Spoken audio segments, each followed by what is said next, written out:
Hi! Today I'm going to share with you how I'm planning for my thrifting challenge projects for the showers and flowers prompts.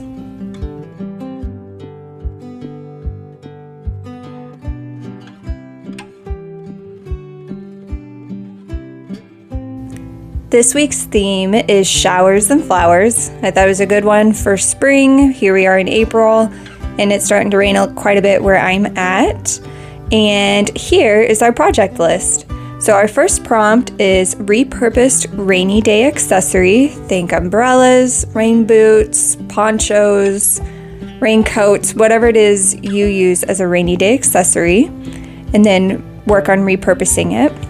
Our next prompt is not a vase, turned a vase. So think, we'll look at some Pinterest ideas. I think it's easier to show than to share. And then our third one is faux flowers. Anything that isn't an actual flower that you're going to make into a flower. And then our last one is rainy day activity. Just a reminder, here's the participation checklist that comes with each weekly thrifting challenge. The main goal is to upcycle. You want to make sure that your project isn't completely new, items you bought at a craft store or somewhere else, but that you have bought some items that have been pre-loved that you can upcycle. For a bonus, try to use the same color palette for all 4 of your projects. Keep track of the money you spent and share your inspiration that shares the same aesthetic. So what books do you think go along with showers and flowers, outfits, food and drink, playlists, etc.? And if you participate along with me and share what you're doing on social media, please use these hashtags so that we can all follow along and see what you guys are doing. So as a reminder, I do have a Pinterest board for the DIYit or Buyit account, and you can find my board for this week's prompt there, showers and flowers. And then under the board, I have sections for each prompt. So repurposed rainy day accessory, not a vase, turn a vase, faux flowers, and rainy day activity. I also have a color palette there, and then the lists of the prompts are also there. So I am going to begin by doing a quick search and see if I have anything else I find for a repurposed rainy day accessory. When I search for boots, pretty much all that comes up is using them as planters. So I'm going to do a repurposed raincoat and see what things come up with that. And we will see if we see anything that makes us think, oh, this is cool. So this is a twist I hadn't thought about, where you use an item to make a rainy day accessory. I mean, I feel like that goes with the prompt too. I'll save that under this prompt because, I mean, that's pretty cool.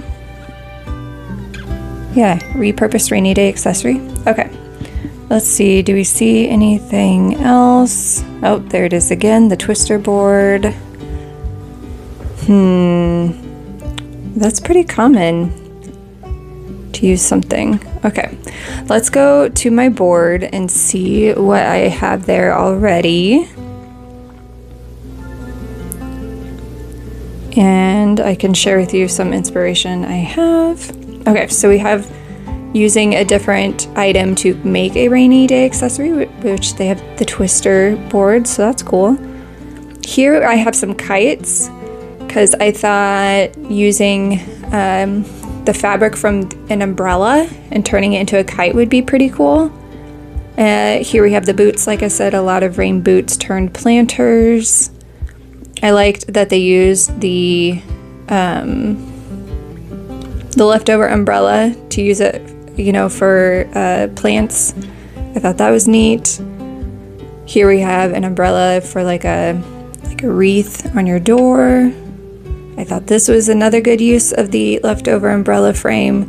You can make a little parasol that has flowers all over it. I thought that was cute. Here they took a raincoat and they turned it into, looks like shorts and a hat and a bag. They got all that from one raincoat. Super impressive. I really like this one where they took an umbrella and they turned it into a reusable grocery bag, because that fabric is definitely the stuff that you can use for reusable bags. And so I'm going to come to my Trello board where I like to keep lists when I'm shopping. And so I'll come here, make myself a list. I like the umbrella projects, so I'm going to add umbrella for this first prompt to my shopping list. All right, our second prompt is not a vase turned a vase. So let's see if we can find something that I haven't found yet that we can add to my list. Oh, I don't have this on there, but my daughter thought of this actually. She saw this and mentioned it to me, but the light bulbs as little vases are really cute. So not a vase turned a vase.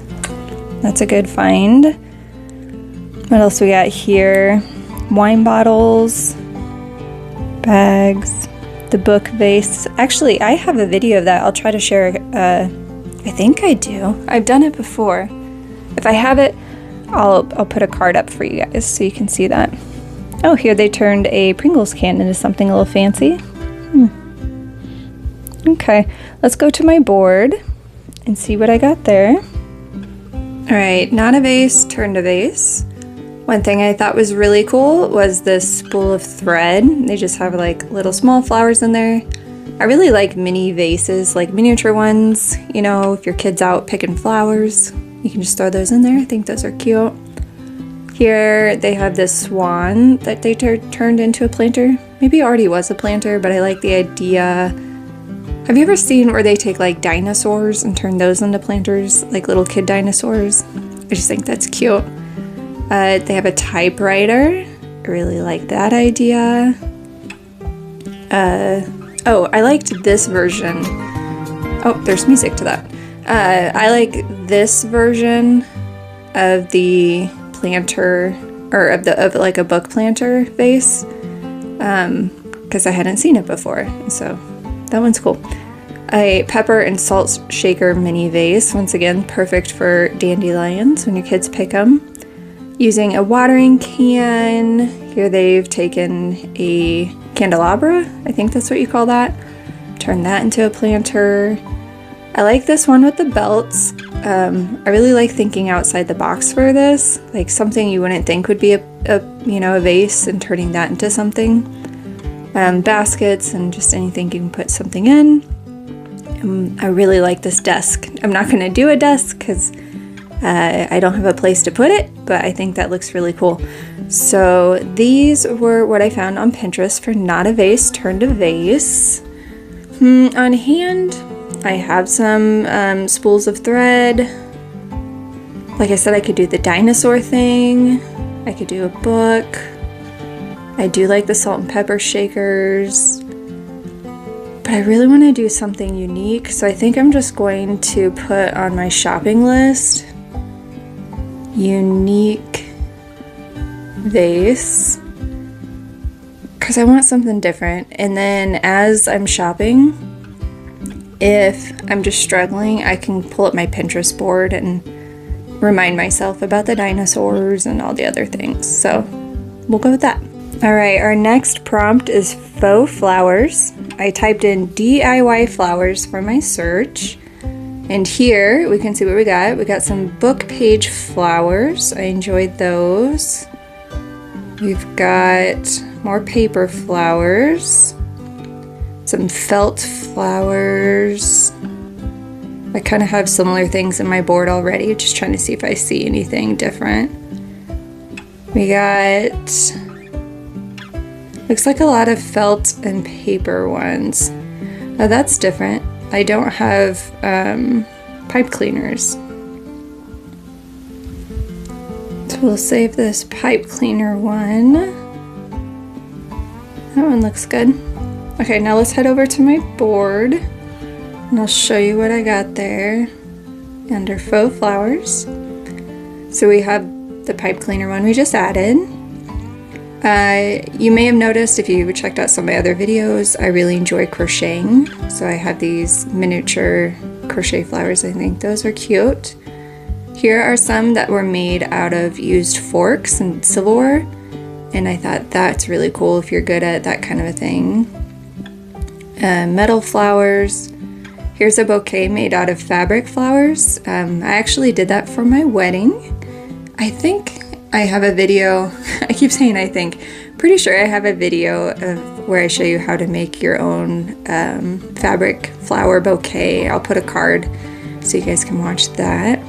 There's some more fabric flowers, some felt flowers, some book paper flowers, and some cupcake liner flowers. You know, I think I kind of want to do a mixture if I can. So I have some book pages on hand from past crafting, so I could use those. And then get some fabric from clothing or a sheet, or I might use some of the fabric from the last time because I still have quite a bit from that. And then we'll see what, yeah, I think I just want to do paper and fabric flowers. So I don't know that I really need to buy anything for this one because I think I'm going to have what I need on hand. So I'm just going to leave that off of my shopping list because I'm going to use what I have on hand. For our last prompt, we have rainy day activity, and I want to craft with an item that will be used for a rainy day activity. That's how I'm going to interpret the prompt. You're welcome to do a different spin on it. And here on my home page, I have something already to see. So like a board game would be a rainy day activity, and they turned it into a purse. So I'm going to add that to my rainy day activity. But when I search for things, I thought of things I do on rainy days. So like read a book. So I put in like crafts with old books. And then got some ideas from there. So like here you have 20 plus creative upcycled crafts with old books. And I thought that would be neat. And then other things I searched for were like things you could do with board games, and puzzles is another rainy day activity. So anything you can think of that's a rainy day activity, maybe you could use the items for that and do a craft with them. So let's head over to my rainy day activity section of my Pinterest board. And here you can see I kind of I have quite a few of them with like board games. So here they made a jewelry box out of an old Monopoly game. Here they made some coasters, some notebooks. They turned this old book into a storage box, which I really like. Here's some puzzle art. I'd only want to do it if the puzzle didn't have all the pieces. They made some bookmarks. They turned an old book into a junk journal, which I really love. You can find some of videos I've done on that before. Here they took an old book and turned it into, what is that? What kind of animal is that? Is it a hedgehog? Yep, hedgehog. Super cute. That's fun. I like that they turned the Scrabble board into a photo frame. Very clever. And then I also just found some like rainy day activities and put that in there to inspire me. So I think what I want to do is something with a board game. So I'll just see what board games they have at my thrift store. So I'll add board game to my shopping list. My shopping list is quite small. Okay then, very cool. All right, so here is my shopping list. I have an umbrella, a unique vase, and a board game, because other things I already have on hand. I think what will be tricky for finding a color palette that works is finding a board game and the umbrella. I think those two things are going to be what I have to kind of build around, because it's going to be what I can find. board games, like the colors are bright, and you can see here the color palettes that I kind of lean towards for this theme are more, you know, greens, blues, grays, muted kind of colors. So we will just have to see what kind of color umbrella I can find and what color, you know, of the board game I can find, and we'll go from there. But I'm excited to go shopping. I will share my shopping thrifting video with you Wednesday, along with the haul that I have for this week. And then Friday, I'll share with you the pre-loved projects I put together that go along with this theme of showers and flowers. Let me know in the comments down below which of these ideas you think would be great. What are some of your favorites? Any ideas that I didn't have here, please share those. Give this video a thumbs up if you liked it. Please subscribe if you haven't. And I will see you guys Wednesday. Bye.